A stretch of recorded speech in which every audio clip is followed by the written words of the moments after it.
Si XRP, isa po sa mga pangunahing cryptocurrency, ay muling nakakaranas ng malakas na bullish momentum sa market. Kahit pa ito ay tinawag na zombie token ng Forbes noong simula ng taon.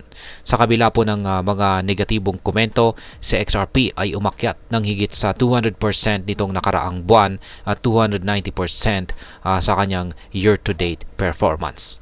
Dahil dito ay muling napukaw ang interes ng mga investor at saka analyst na nagbigay po ng matitinding prediction na maaring umabot po ang presyo nito sa double digits o higit pa.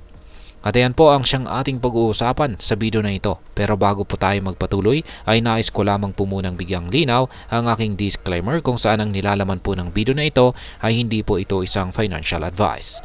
For education and information purposes lamang po ang layunin nito. Ayan, paano nga ba maaring umabot or umakyat sa XRP sa presyong $10?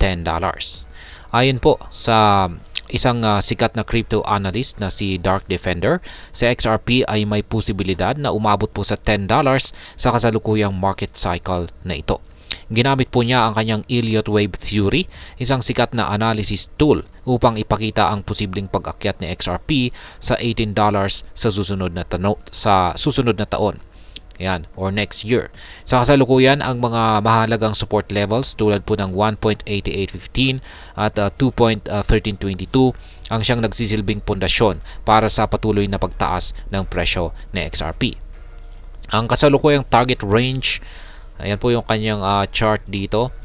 Ayan, ang kasalukuyang target range naman nitong si Dark Defender ay nasa $2.13 hanggang $2.92 kung saan ay maaari pong tumagal ng ilang araw bago po ito umakyat sa susunod na mid-target na nasa $3.9993. Kapag naabot po ito ay inaasahan ang mas mataas na presyo na $5.5 na maaari pong mangyari ngayong buwan.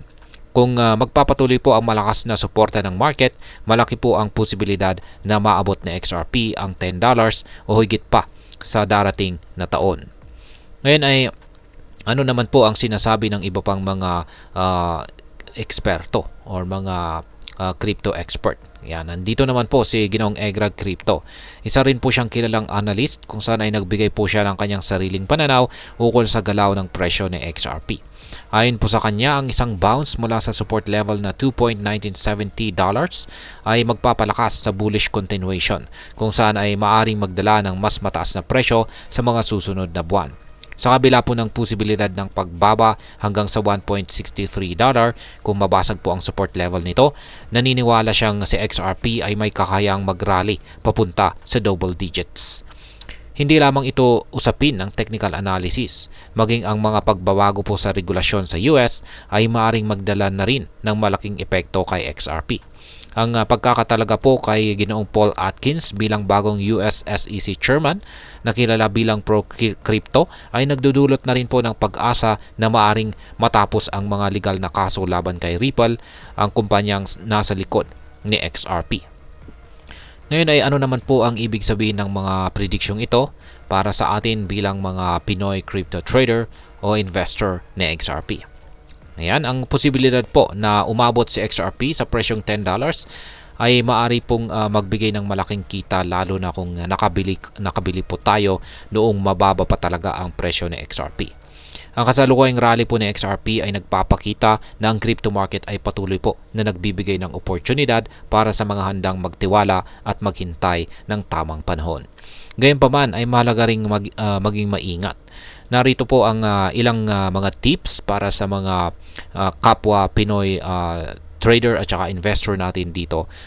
Hindi lamang po kay XRP kundi maging sa iba pang mga cryptocurrency. Yan, unang tip po natin dito ay planuhin po natin ang ating investment. Huwag po nating ilagay ang lahat ng ating puhunan dito kay XRP o kahit anong iisang crypto. Yan, mag-diversify po tayo ng ating portfolio upang mabawasan po ang risk. Pangalawang tip ay suriin po natin ang chart at syempre ang mga balita. Lagi pong suriin ang galaw ng market gamit ang technical at saka fundamental analysis. Ang mga prediction po ng mga analyst ay mahalaga, ngunit hindi po dapat pagbatayan lamang. Hindi lamang po dapat ito ang siyang batayan ng ating mga desisyon.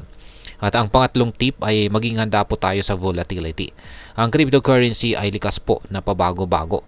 Kung ang presyo po ni XRP ay bumagsak pansamantala, mahalagang may disiplina po tayong sundan ang ating long-term na plano. Ngayon ay ano naman po ang aking masasabi tungkol dito?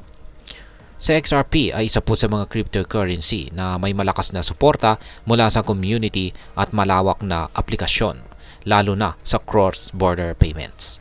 Ang kasalukuyang bullish momentum po ay indikasyon na may tiwala ang mga tao sa potential nito. Ang prediction po na maaring umabot ito sa $10 o higit pa ay hindi po imposible.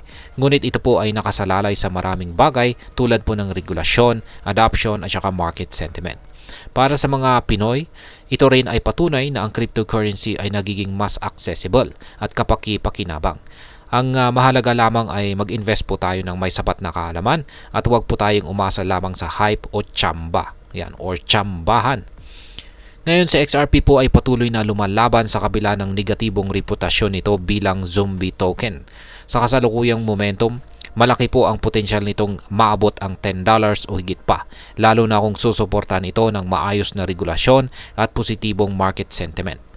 Para sa atin bilang mga Pinoy crypto investor or trader, ito po ay isang paalala na sa bawat oportunidad, laging may kaakibat na risk.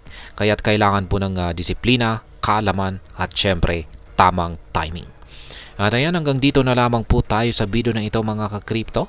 Sana po ay inyong nagustuhan ang aking paliwanag sa video na ito.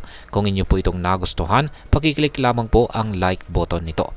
Marami pong salamat sa panonood, ingat po tayo lagi at God bless po sa ating lahat.